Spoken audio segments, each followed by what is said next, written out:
Okay mga kaibigan, ito yung dati ko ng tambayan. Lalo pag ako'y namamahinga. Dito ako natambay, minsan ay doon sa kabila doon.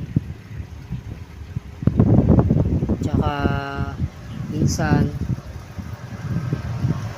doon. Ngayon ay may duty ako. Mamaya pa naman, alas 3. Papahinga muna ako dito, tatambay muna ako. Habang na dito ako guys, kinakausap ko si Lord. Sabi ko, hindi na ako nakakapagbasa ng Bible, hindi na ako nakakapag-devotion, at sabi ko, tanging sa panalangin na lang talaga ako kumakapit.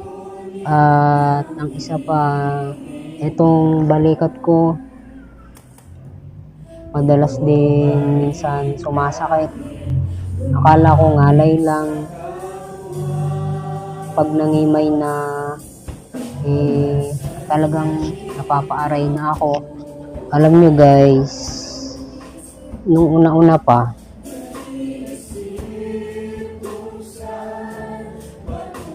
mabilis-bilis pa ako kumilos eh. Ngayon, medyo bumabagal na akong kumilos kasi nga pag sumakit yung balikat ko, minsan hindi makabuhat, hindi ko na nagagawa yung dati kong ginagawa dahil medyo busy. At ayun, doon nga ako nag-aas, doon nga ako lagi umaasa sa prayer kay Lord. Kung busy kayo sa trabaho at di nyo alam kung saan pa kayo kakapit, hindi nyo alam kung saan kayo lalapit, hindi nyo alam kung anong gagawin, at hindi na rin nyo nagagawa yung mga gusto nyong gawin, I wanna encourage all of you na mag-focus ka lang at samahan mo ng panalangin at papalakasin ka uli ni Lord. At kung may mga plano ka, i-submit mo yun kay Lord. Isama mo si Lord sa mga plano mo, sa ginagawa mo, at tsak magtatagumpay ka. Nagaganda lang ako dito sa Isaiah 49 verse 14 hanggang 15. Babasahin ko sa inyo.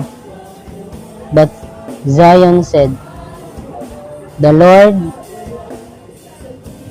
has forsaken me, and my Lord has forgotten me."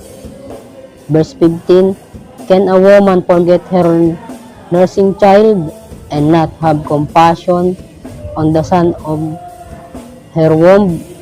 Surely they may forget, yet I will not forget you." Basahin natin guys sa Tagalog. Sabi ng verse 14, sabi daw ng mga taga Jerusalem, pinabayaan na tayo ni Yahweh, nakalimutan na niya tayo. Pero sinagot sila ng Diyos.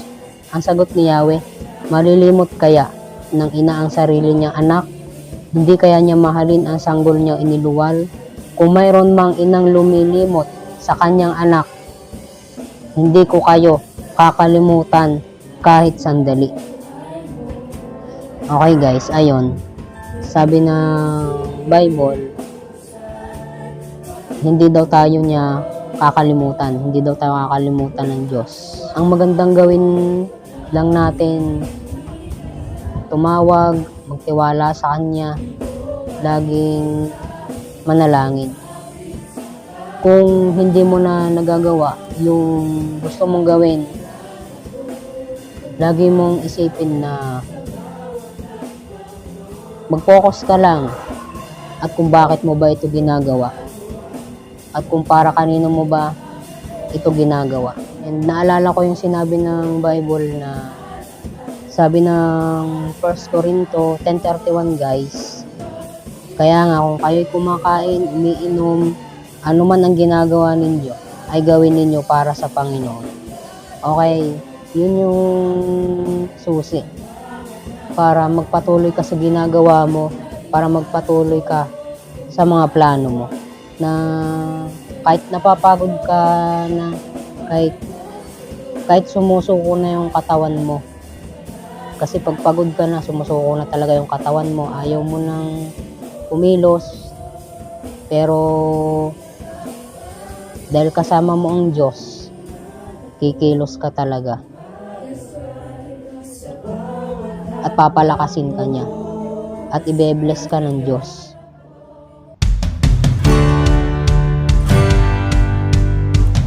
Okay mga kaibigan, may duty na ako ngayon. Kita-kits na lang tayo mamaya. 8 hours later.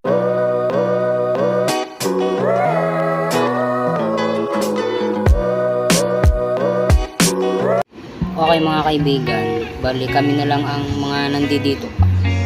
At yung mga nasa paligid namin dito ay mga sarado na. Tingnan nyo.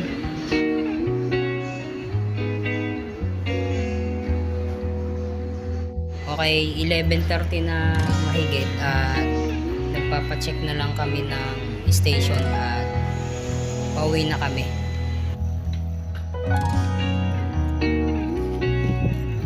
Okay, at dito na lang tatapos ang vlog na to.